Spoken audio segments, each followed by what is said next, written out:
Good evening, everyone. Welcome to a very special panel discussion here at the College of Charleston. My name is Elijah Siegler. I'll be the moderator, I guess. I'm a professor of religious studies, as some of you know and others don't. I teach classes in religion and culture and religion and film here at the college. I'm glad to see so many different types of people here tonight, students of religion, religious people, artists, students of art. Welcome to everybody. This talk is sponsored by our department, the Department of Religious Studies, and thanks to everyone, especially our administrator, Verancia Butler-Bird, who helped do all the nitty-gritty, all the work, the organization. Thanks also, while I'm saying thank you, to the College of Charleston's IT department for setting up the recording. This is not being live streamed on Zoom, but the recording will be made available on the FSA's website, on the Department of Religious Studies website once it's edited, and we'll let you know about that. And of course, this is also sponsored and cannot be possible without the generosity of the Foundation for Spirituality and the Arts, but you'll hear more about them in the course of the evening. And also, of course, the Charleston Interreligious Council, an interfaith organization here in Charleston that I happen to be the vice president of, that also helped sponsor and promote this event. So how's this evening going to proceed? We've got 3 panelists. Each panelist will speak for about 15 or 20 minutes, perhaps. And afterwards, we'll have a good 20 or 30 minutes for panel discussion and questions from the audience, which I will moderate. If you want to find out more after this talk is over about the Foundation for Spirituality and the Arts, please sign up at the sign-in sheet. This will give you some more information about the organization. And you can ask Nicole over there, Nicole, who's assisting, if you have any questions about how to sign up, where to sign up, and that'll just give you some more basic information about this exciting new organization that's based here in Charleston as well as New York. So please sign that email list. So I'm going to introduce the panelists one at a time as they come up. So our first panelist this evening is Tyler Rollins. Tyler is originally from Durham, North Carolina, so relatively local, and he's the executive director of the Foundation for Spirituality and the Arts. And he's also a leading gallerist. In other words, he owns and operates his own gallery in New York City, specializing in contemporary Southeast Asian art. So thank you for being here, Tyler, both here tonight and for being here in Charleston in general. So let's welcome Tyler Rollins, please.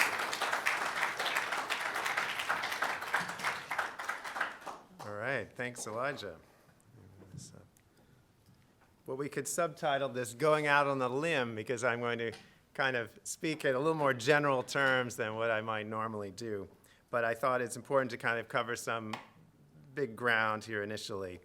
As I was thinking about this evening's program, I was reminded of Admiral Stockdale's opening lines of the 1992 vice presidential debates, where he said memorably, "Who am I? Why am I here?"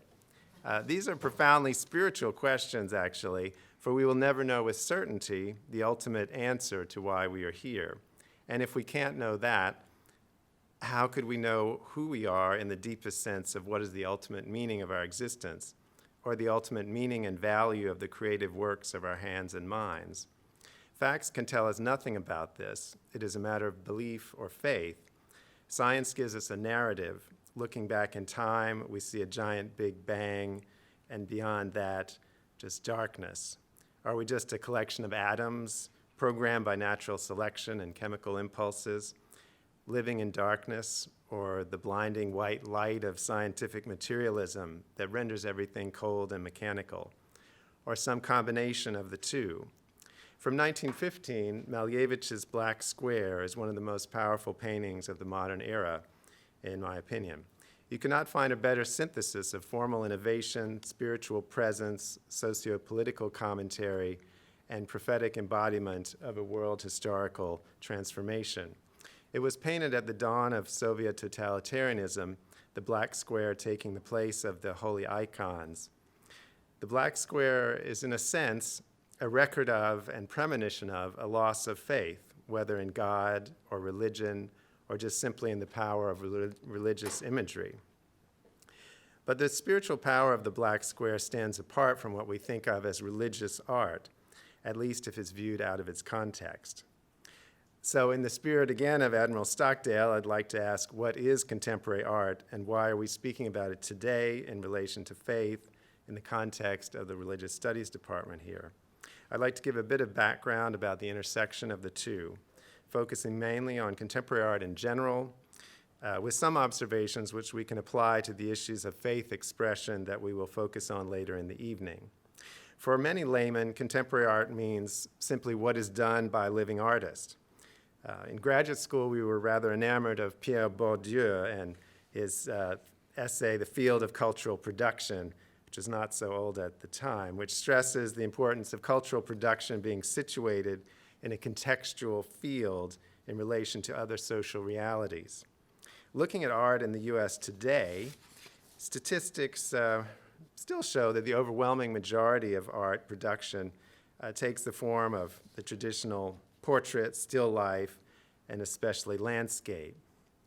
This rather charming pastel portrait from 1973 was done by an itinerant portraitist of the type common in the US since the mid-18th century. Critics perhaps might see something of the early pathologies that drive one into the contemporary art world, but I'll leave that aside and move on to this basic type of still life, which is a modest sketch of an olive twig, as you might be able to perhaps recognize. I show this because it allows me to speak with certainty about the artistic intentions behind a specific artwork.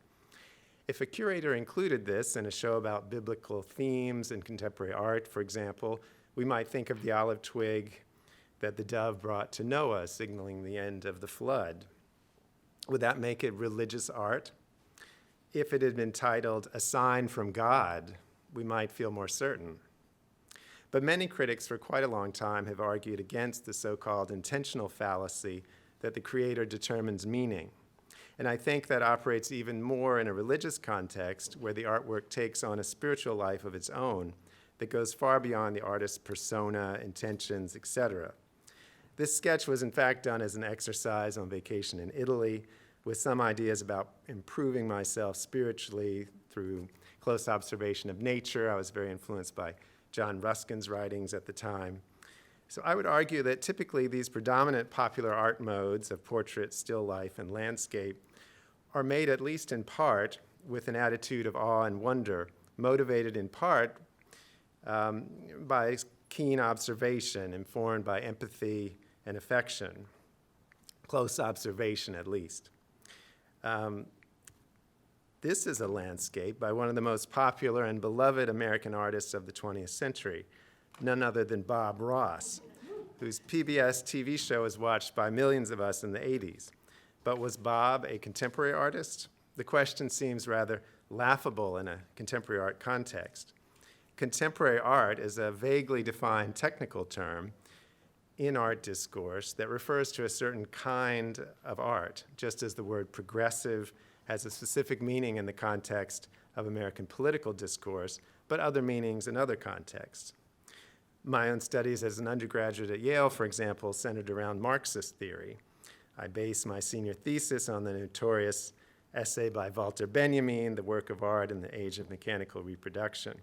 He argues for the politicization of art in the context of class struggle. In the absence of a religious framework of meaning in the modern era, art's social function is now essentially that of propaganda or entertainment, which is itself fully manipulated by sinister socio-political forces. In any case, the point is to analyze the context in which art is produced and experienced. What is its mundane function and what is its ultimate purpose? In the past 2 years, this artwork, which many of you might recognize, has been presented by many as the epitome of contemporary art. When I saw it being installed at Perrotin's booth at Art Basel Miami Beach in 2019, I had a feeling it would get the most attention of anything in the fair. It quickly became an Instagram sensation. There's the beleaguered banana in the background. Special security had to be hired to control the crowds. And here I am in my rather less crowded booth, sort of pondering Admiral Stockdale's questions. But the banana traces its lineage back over 100 years, from Warhol's Brillo box to Duchamp's fountain, which was contemporaneous with the black square and also has the same art historical function at the origin point of an artistic lineage, a much more irreverent one at that. So there are 4 characteristics or lenses that I find helpful in viewing and understanding contemporary art in general, as well as religiously informed contemporary art. While form was once a telling sign of modernity, seen, for example, in the development of new media from photography to video to computer art, it's not so important nowadays. It's still seen in some of the more cutting-edge uses of technology, but we tend to focus on 3 things mainly: content, specific iconography, motifs, etc., and concept, the intentional element intertwined with various theories, dogmas, and ideologies, and finally on context, the often carefully constructed environment in which the artwork is viewed, whether that is the physical space of a gallery or the particular socio-political environment which it implies and which provides meaning. I'm going to present just a few examples, going really quickly just to focus on the ideas rather than individual works. This is a piece by Gerhard Richter, whose brilliant use of landscape painting techniques contrasts with the kind of deliberate banality of subject and composition informed by a particular socio-political message.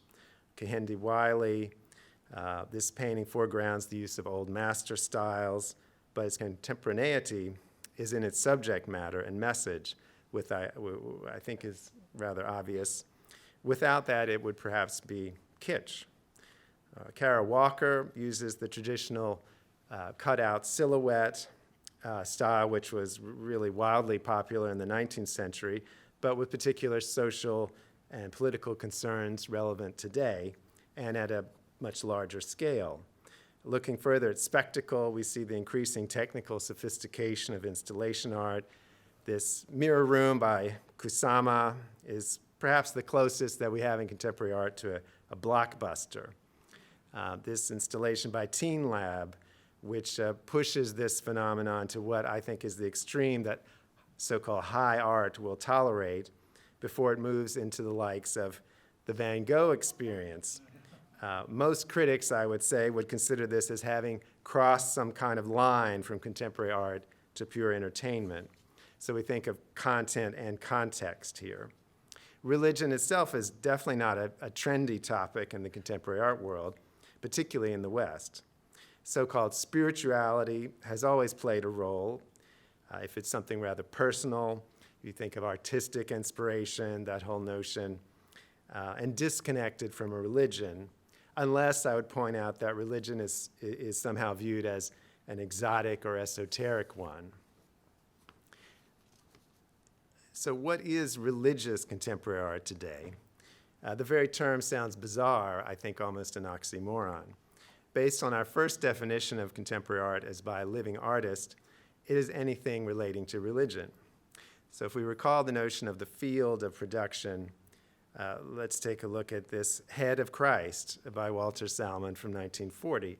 This is perhaps the most popular piece of contemporary art ever produced in the United States, having been reproduced over estimated 500 million times.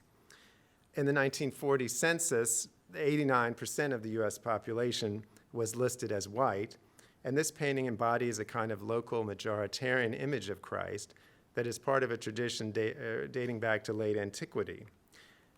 This Ethiopian manuscript is, they think, the earliest complete illuminated Christian manuscript from circa 390 to 570, where we see the apostle depicted with features of an Ethiopian of a certain class. But of course, Salmon's painting was never considered to be contemporary art in the sense of which we are speaking. On the contrary, it was just derided by critics even at the time as saccharine, retrograde. Here are 2 contemporaneous works that were within the bounds of what was considered modern art at the time, a piece by Chagall, similar theme by Rouault. These still preserve links with traditional modes, as you can see in Rouault's references to stained glass and to a kind of rustic provincial Gothic styles. What a far cry from the next three works, which all created huge scandals. Some of you would probably remember in recent decades. This is Martin Kippenberger's Fred the Frog, where the artist has appropriated the crucifix and transformed it into an image of the beer-swigging artist martyr, or Serrano's Piss Christ, which shows a crucifix in a jar of urine, or Chris O'Feely's The Holy Virgin, which depicts Mary as a black woman with an elephant dung breast and surrounded by angels made from images of female genitalia. These last two in particular, I think, are quite spiritual works, ones that can provoke really deep reflections about Christianity, depending on how they are viewed, that is. I think the context is so important in all of these works. I think nowhere is that more important than in abstraction, which is something we might talk about more this evening, which was by far the dominant trend of the post-war period. Here's a painting, a triptych by Mark Rothko. He was born in a Jewish family in the Russian Empire before becoming one of America's most famous abstract expressionists. He considered himself a deeply spiritual artist, but not really a religious one. Many people, and myself included, find his works to do provide a strong spiritual feeling in the right context. This work is exhibited in the context of the Rothko Chapel, which you can see it there. In 1971, at the dedication, Dominique de Menil said, "Images which were never acceptable to Jews and Muslims have become intolerable to all of us today. It might be an important sign that we cannot represent Jesus or his apostles anymore. We are cluttered with images, and only abstract art can bring us to the threshold of the divine." I think this is an interesting quote just to mull on. Here we see also just the modernist horror of figurative art, which is viewed as retrograde. This idea comes up a lot, I think, in discussions relating to religion. I'll just contrast the experience of these viewers here with one of my favorite museums, the National Museum in Phnom Penh, Cambodia, where the staff treat the ancient statues as retaining a direct connection to their religious function. The images are decorated and given offerings. What distinguishes this painting by Clifford Still, another great abstract expressionist, the artist really left it untitled, from this painting by Mako Fujimura? It is entitled, "In the Beginning, John," a reference to the opening words of the Gospel of John. Is it the title only? Something to think about. I think the context is really crucial in all of these examples. Going into something more contemporary, I just use this work as an example. And often in the art world, I feel we latch onto something in other parts of the world and consider it particularly relevant and trenchant when the art uses familiar content and narratives. I think the meaning is fairly obvious to most Westerners here as a commentary on the rise of the market economy in China since the 1980s. Artworks that use less globalized and more localized imagery, narrative frameworks, etc., have a bit harder time. What to make of this work, for example?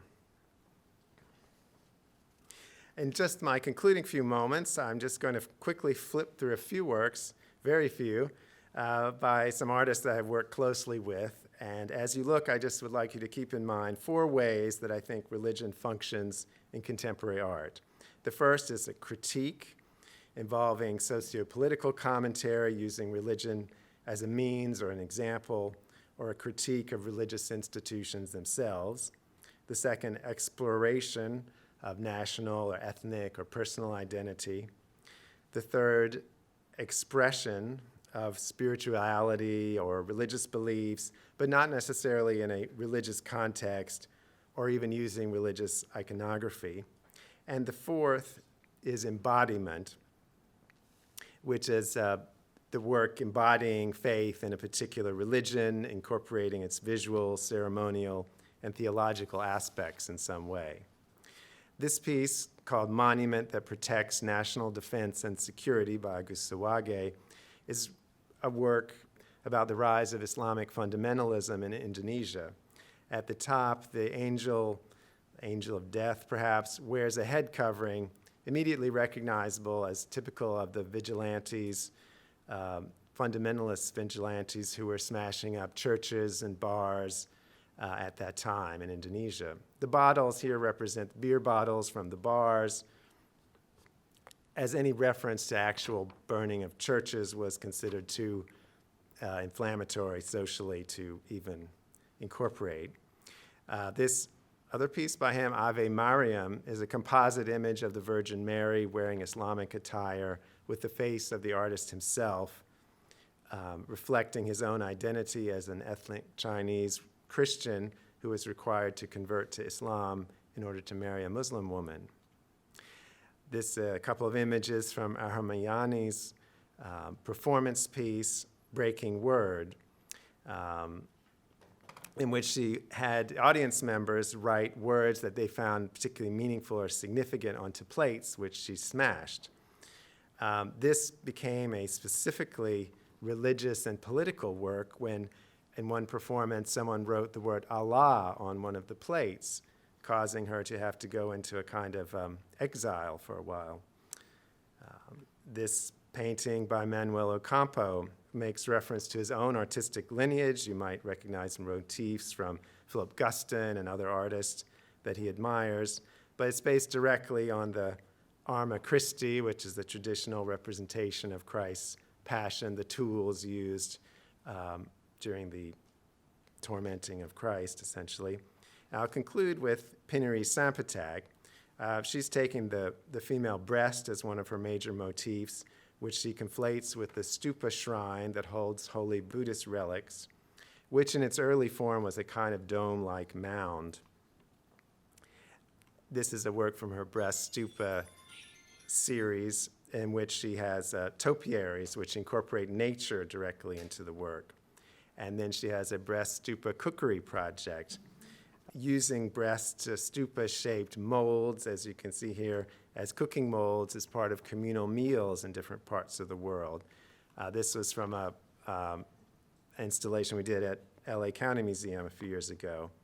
And I'll just leave you with this image from one of the performances, the meals, where you see this sharing of food in a spirit of community, in which the notion of nourishment is extended to encompass mind, body, and soul, with art providing the key interface. So I hope we can just keep this image in mind as we move on to the next person. Thank you.